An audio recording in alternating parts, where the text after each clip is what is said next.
In our world today, we're all confronted by the question of time. What must I do when I'm no longer working? Will I have enough money? When sickness and death comes, we're so scared because we rarely planned for it. Though I can have an accident today and die. We must accept the reality of weakness and death without planifying it, without making it an obsession or compulsion. We have to be much more concerned with growth in love and prayerfulness than with death or with time. At my age, I have to accept my gifts, but I've also a lot to learn about growing downwards, living with anguish without running away from it, acknowledging that today I'm tired and weak and I can't solve the problems of others. I'm called to enter into new types of relationships and into deeper communion of love with Jesus and with all my brothers and sisters. The poet Tagore said, "Death is not a lamp that is extinguished, it is the coming of dawn." Weakness, crises, and death are never an end, but a new beginning. L'Arche and Faith and Light were founded on weakness. They will continue to grow in their mission, in and through their fragility, and God will continue to be present. God works through our communities, and I'm happy to see it. Life continues to flow. We're all made up of loss and gain. The whole of life is about loss. We begin in the womb of a mother where we have free lodging and nourishment, and then we're born. Air, light, everything's changed. So there's anguish. It's the first loss. But then there's mum and dad. And so loss becomes a gain. But then we have to lose because maybe another child will be born and I'll lose my place. So we go on. So life is like that. And then as we get older, of course, we get weaker. Our legs are weaker. We forget things. And so it's the whole mystery of loss and gain. And that's something that goes through the whole of life. But we get attached to things. We have to keep on because we consider that now is the only moment but that has to be left. We have to go on. And then the last loss is death. And it's an incredible reality, death.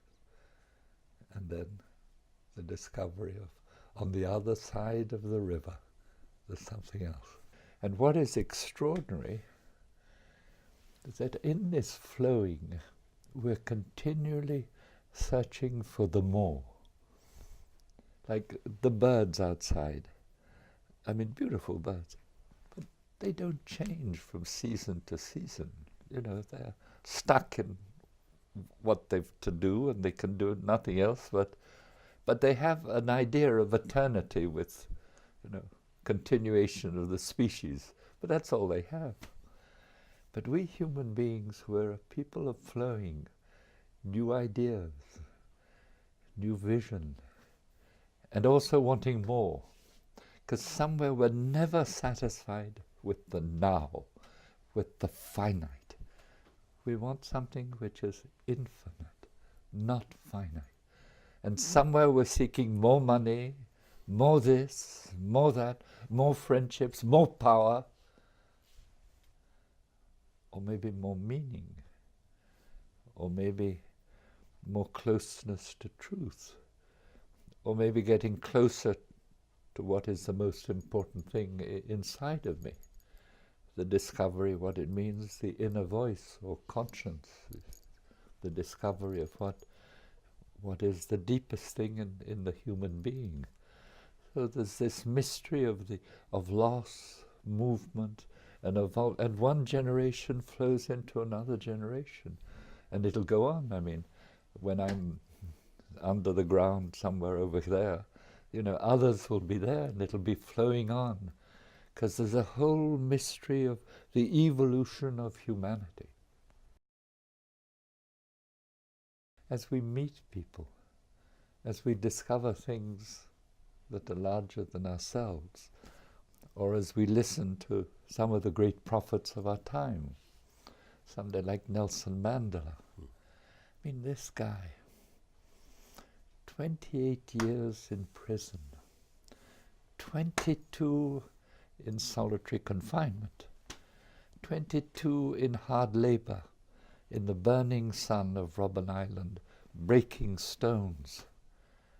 And somehow he knew that justice would triumph over injustice. So there's a secret. Who is Nelson Mandela?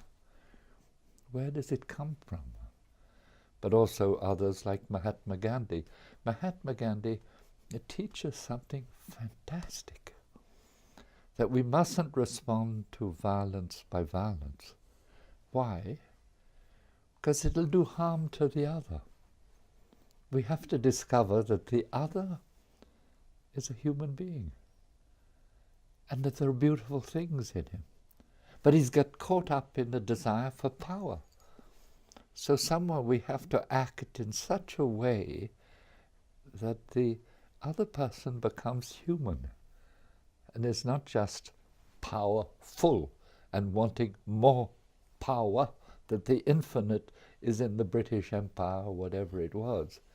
And yet at the same time concerned about the Harijin, about those who were the most at the bottom.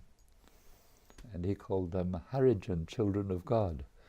Today the Harijins are not always happy with Mahatma Gandhi and his vision, but there's something incredible, the desire that it be known that every person from the most of the bottom to the kings and queens, that in each of them there's something beautiful. There's something beautiful. It's just as if in each human person there's a primal innocence in each person, which flows, I'd say, from the hands of God at the moment of conception. But then that primal instinct can be hurt, because we have to defend ourselves. And we think the primal innocence will be defended if we're powerful enough to defend ourselves. So somewhere there's the fear of the primal innocence. And that primal innocence you see in the face of a child. It's extraordinary. A child that is smiling, there's something in that child. There's a purity, there's life, there's trust, there's wonderment, and it's this primal innocence you see in the but it can be destroyed, and is frequently destroyed. It's destroyed because we believe that we have to enter into a culture, and my identity will be a cultural identity. I have to be like everybody else. And Mum and Dad wants me to be like everybody else. And to be like everybody else, I must do well at school. And to do well at school, I have to go do better, do more work. But then some way we can lose what it is to be human and to belong to a human family.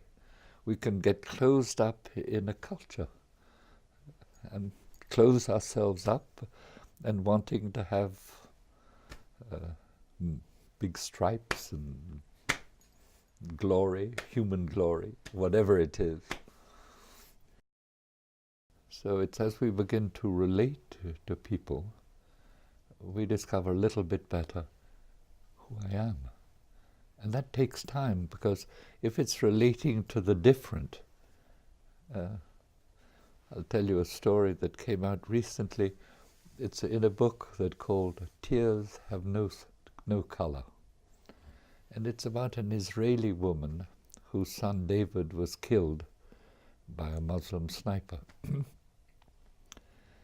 And it's the story of her meeting with a Muslim mother, Palestinian, whose son had been killed by the Israeli troops. And these two mothers, through some mysterious coincidence, they met. And they wept together. But it's not so easy, because both of them were deeply conditioned by their culture.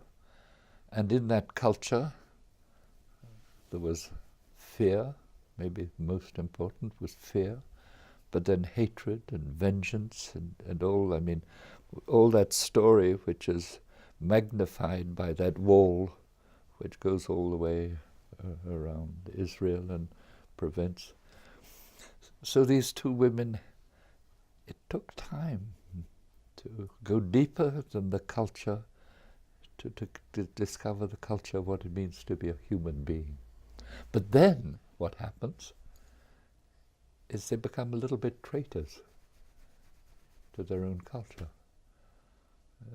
Muslims can be shocked that a Muslim woman is going out, crossing over and meeting an Israeli. And the Israelis are the same thing. So there's something deeper than the culture, than the religion, than whatever it is. There's something deeper. It's about our common humanity. So here is the complexity of relationship. And maybe we can only really discover what our humanity is when I meet the different. Because I can think that humanity is my culture and that we are the best and we can become victims of others, or we can victimize others. We are the good ones and the others are the bad ones. And so we create walls instead of bridges. Whereas the whole thing then is to discover who we are, that what is deepest in me is not the reality that I'm a Canadian. The deepest reality is that I'm a human being. That is the deepest. And that our First Nation people, they are human beings before being called whatever they were called before. Even before they could even be called savages. We had to cut them away from their family. We don't, so somewhere to move from my culture is the best to discovering what it means, the culture of being a human being, and opening our hearts to every form and type of human being, because in each one there's that primal innocence, that secret, which is a weakness. If there is in all of us this need for the infinite, it means that at the basis of the human being there's a fragility, there's a weakness, there's a poverty, because somewhere I'm always searching for the infinite. And here it is, so at the very basis there's a fundamental weakness in the human being, because we're all searching for the same thing, but we never get it, because we have to die. And maybe it's as we lose that we will discover on the other side of the river that where life really is.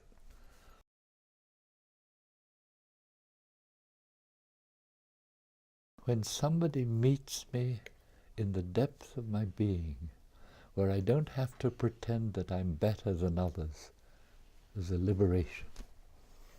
A liberation to be myself, and not to be myself as others would want me to be. Just to give you a story, there was a young assistant here who was becoming more and more desirous to be committed to L'Arche. She had been here 3 years and she was feeling that L'Arche would be her life work or life being, that she had a vocation, a call. And the parents came to see me and they were furious.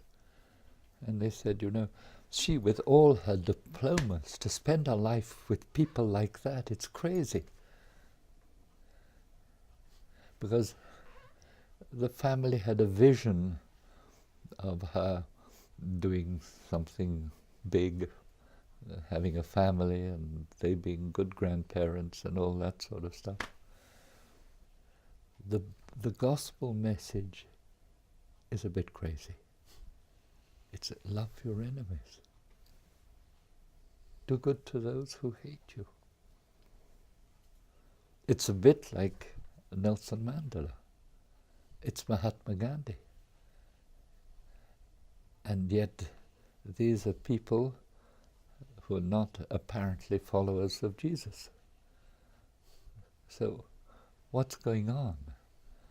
And then the discovery that there's something deeper, that religion is there to enhance, for us to become human beings, and not to say, I am better than you.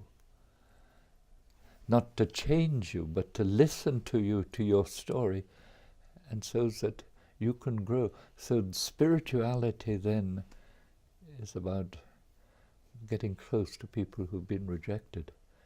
It's breaking down the wall that separates the rich and the poor. And the rich, it's easy to be generous. You just write a check. No problem. If you've got a lot of money, it's easy. But how to move from repulsion with the horror, how to move from repulsion to tolerance, how to move from tolerance to good laws that protect people, how to move from good laws to generosity, to doing things for people, and then how to move from generosity to a meeting, which is not a question of generosity. When you're generous, I'm above and you're below, and I send you a check or give you some chocolates or whatever it is. But there's something else. It's a meeting. And a meeting implies that I'm not better than you. You're not better than me. We're just children of God. So it's that movement of going down, not believing in power and in promotion, though to seek power can be a good thing if it's to do good. But somewhere there's a damaging to the personality. We get caught up in power. The question will always be how to lose power, to become myself. Because it's good to have power and to do good things. Power can be used to create a good environment, to live justice and so on. But power can also be used to create my own personality, my identity, and then crushing people. I am better than you, and we enter. So somewhere it's about humility and going down.